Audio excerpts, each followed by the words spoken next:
warahmatullahi wabarakatuh. Perkenalkan, nama saya Bima Sumardana. NIM saya 250701003. Perkenalkan, nama saya Dava Putra Pradana, NIM 250701024. Di sini kita akan mempresentasikan aliran Mu'tazilah yang disampaikan oleh rekan saya Bima. Pengertian Mu'tazilah. Mu'tazilah merupakan salah satu aliran pemikiran dalam Islam yang sangat menekankan penggunaan akal dalam memahami ajaran agama. Kata Mu'tazilah berasal dari bahasa Arab I'tazala yang berarti menjauhkan diri atau memisahkan diri. Nama Mu'tazilah muncul ketika Wasil bin Atta memisahkan diri dari majelis gurunya, yaitu Hasan al-Basri. Karena adanya perbedaan pendapat mengenai hukum bagi seorang muslim yang melakukan dosa besar. Aliran berkembang pada masa dinasti Abbasiyah dan dikenal sebagai kelompok yang berusaha menyesuaikan antara wahyu dengan pemikiran rasional. Karakter Mu'tazilah mengutamakan akal dalam memahami agama, bersikap kritis terhadap persoalan keagamaan, menafsirkan ajaran Islam secara logis, menghindari pemahaman yang dianggap tidak masuk akal. 2. Akidah dan ajaran Mu'tazilah. Mu'tazilah mempunyai 5 prinsip utama yang dikenal dengan istilah al-ushul al-kamsah atau 5 dasar pokok ajaran. A. At-tauhid, keesaan Allah. Mu'tazilah menegaskan bahwa Allah adalah salah satu dan tidak dapat disamakan dengan makhluknya. Pokok ajaran: menolak Allah bersifat mutlak esa, menolak anggapan yang menyerupakan Allah dengan makhluk, menjaga kemurnian ajaran tauhid. B. Al-ad, keadilan Allah. Allah diyakinkan sebagai zat yang maha adil dan tidak akan berlaku zalim terhadap manusia. Pokok ajaran: manusia memiliki kebebasan dalam memilih tindakan. Setiap perbuatan dipertanggungjawabkan. Allah memberikan balasan sesuai amal manusia. C. Al-wa'ad, al-wa'd wal wa'id, janji dan ancaman. Allah pasti memenuhi janji berupa pahala dan ancaman berupa hukuman bagi manusia. Pokok ajaran: kebaikan mendapat balasan pahala, keburukan mendapat hukuman. Allah selalu menepati janjinya. D. Al-manzilah bainal manzilatain, posisi di antara dua keadaan. Seseorang yang melakukan dosa besar menurut Mu'tazilah tidak disebut mukmin sepenuhnya, tetapi juga tidak dianggap kafir. Pokok ajaran: tidak langsung dihukumi kafir, tidak dianggap mukmin sempurna, berasal di posisi tengah. E. Amar ma'ruf nahi munkar, setiap muslim memiliki kewajiban untuk mengajak kepada kebaikan dan mencegah perbuatan buruk. Pokok ajaran: mengajak pada hal yang benar, menolak kemungkaran, menjaga kehidupan sosial yang baik.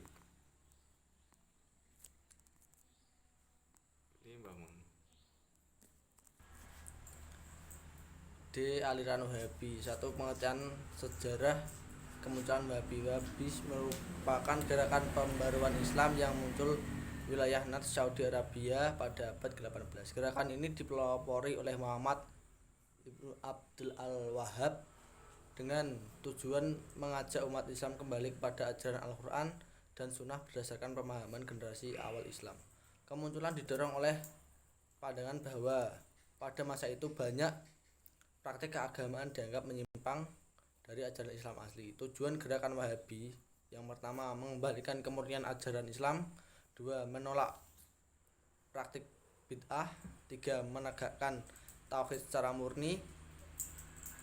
4. Mengikuti Al-Quran dan Sunnah.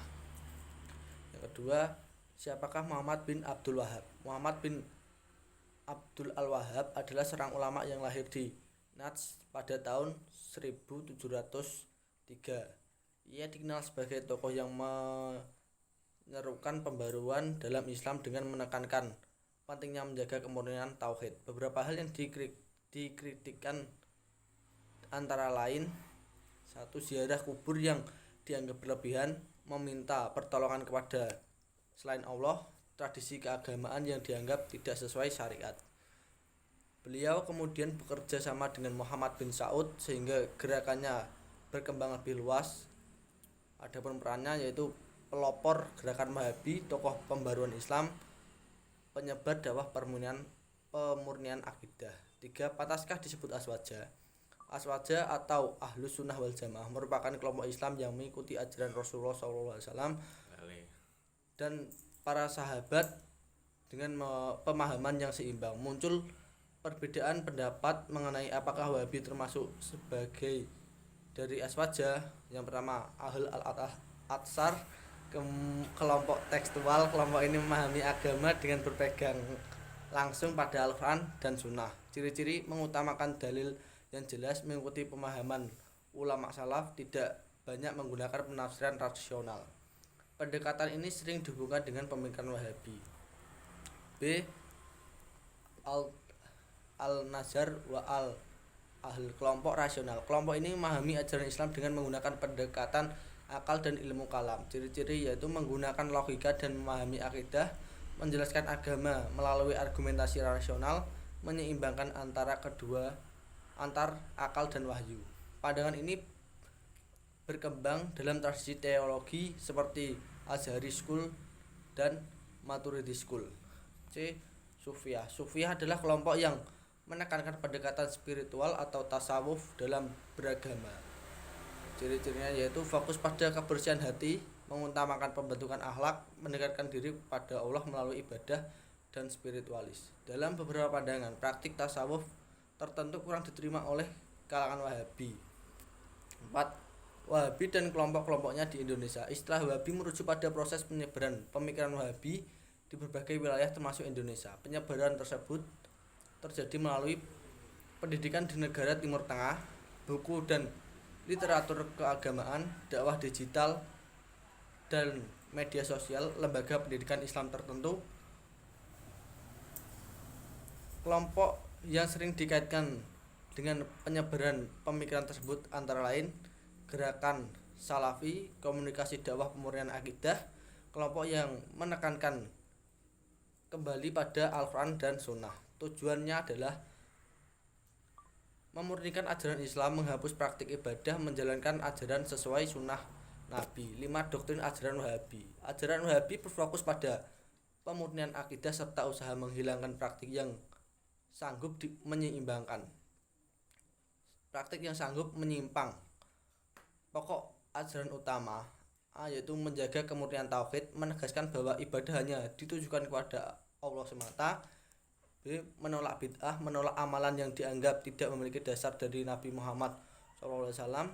C. Berpegang pada Al-Quran dan Sunnah, menjadikan kedua sebagai pedoman utama kehidupan.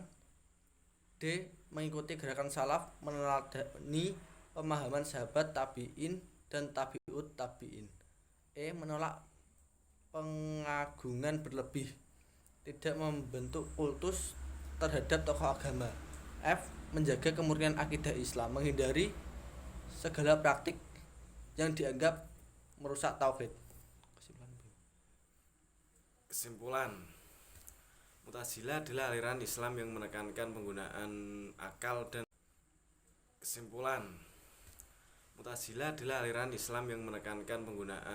akal dan rasionalitas dalam memahami agama.